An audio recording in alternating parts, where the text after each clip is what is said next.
नोंखौहाय सोरबाफोर मोजां मोननायावहाय आं नोंखौ जोबोद गोसो गोथारै मोजां मोनो नाथाय आं नोंखौ नखरनि जेंनानि थाखाय बा नखरनि हेंथानि थाखाय बा माबा मोनसे जायखिजाया हेंथानि थाखाय आं नोंखौ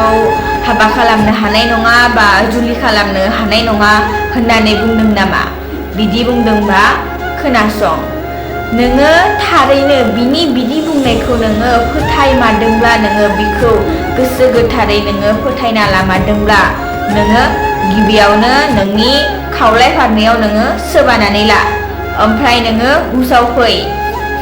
बियो जुदि नोंखौ थार गोसो गोथारै नोंखौ हास्थायमारोब्ला नोंखौ बियो मोजां मोनमारोब्ला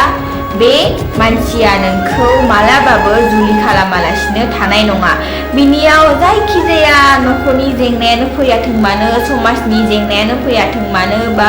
जायखिजाया माबा मोनसे हेंथायानो फैयाथों मानो बियो नोंखौ जुलि खालामथारगोन खि खालामथारगोन बा बियो नोंखौ गावनि खालामथारगोन बेनिखायनो नोङो बेनि फुस्लायनायनिफ्राय गोजानाव था बियो नोंखौ थार गोसोजों मोजां मोनोब्ला बियो नोंखौ जुलि खालामखागोन खि खालामखागोन